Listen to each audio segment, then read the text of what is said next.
Good evening, everyone, and thanks for joining us. Chris is off tonight. A wildfire is still burning at this hour in Mount Charleston, one day after a deadly plane crash. Tonight, investigators are trying to figure out exactly what caused that plane to slam into the mountain. Now, at the same time, we're learning new information about Eric Nunn, who was said to be piloting the plane from North Las Vegas. He was headed to Byron, California. Eyewitness News reporter Travell Island joins us live from the North Las Vegas airport and uncovered more about this family. Travell. Well, Colleen, investigators say that the pilot actually fueled up before he took off here from the North Las Vegas airport, and witnesses also told investigators that they heard the pilot's engine going before the plane went down. Now, it's not all adding up for investigators, so they'll have to dig deep to find out what caused that plane to go down.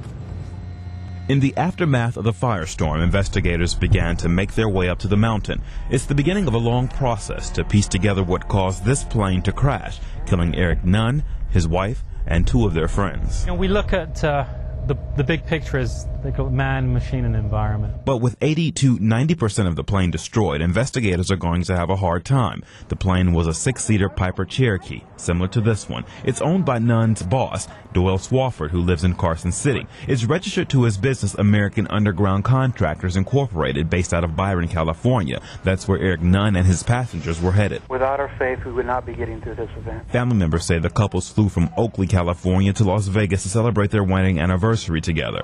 Eric's brother Jason says the family knew something was terribly wrong when they didn't call or return home on time. My wife just happened to be looking on the internet and saw that there was a plane crash outside of Nevada, headed for Byron, California, and that it was just too much coincidence for that not to be them. As the Nunns and their neighbors' bodies were taken from the crash site, Eric's brother had to tell their 4 young children that their mom and dad wouldn't be coming home. We're trying to keep their mind off of it, and they're just being loved by everybody that comes.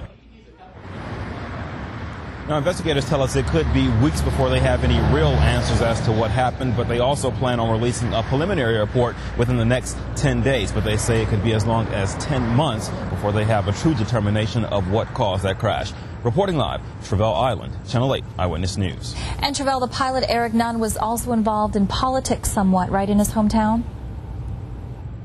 Yeah, he was running for the county supervisor seat in California. He was up for a runoff election coming up in November. But family members say he was also a true public servant. They say that he served 6 years in the Marine Corps, and he was also a pastor of a church, Colleen. Our thoughts certainly go out to his family and, of course, their 4 children. Now, the fire that was caused by that crash, right now it's about 85% contained, and crews hope to have it completely contained by tomorrow night. Eyewitness News had a chance to take a look at some of the damage this afternoon. Crews spent today cutting down large trees and making sure that all the embers were out so they cannot ignite another fire. Just the proximity of the fire, but the lives and the residences, we want to make sure that this fire does not have an opportunity to start back up with a windstorm. So we will make sure it's 100% out before we leave.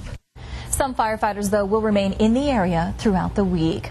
Now, people who are living in that area were allowed back in their homes tonight after being evacuated yesterday because of the fire. They were let in beginning around 6 o'clock tonight. State Route 157 is also now completely open. It was shut down at the Lee Canyon turnoff to allow emergency crews access to the front lines. And as we mentioned, that fire is about 85% contained, but firefighters are still keeping a close eye on the Echo fire.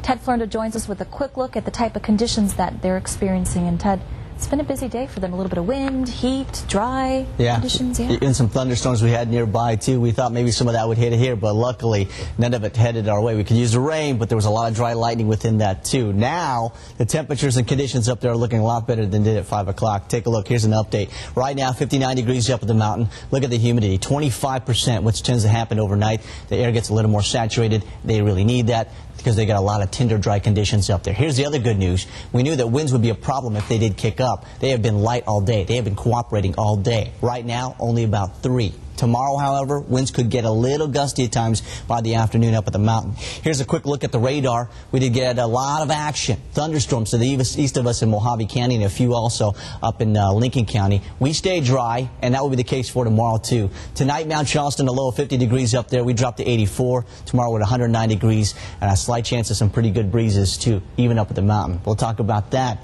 coming up within the next half hour here on Channel 8, Colleen. Thanks, Ted. For the most up-to-date information about the fire and plane crash and to see a slideshow of the aftermath, just go to our website,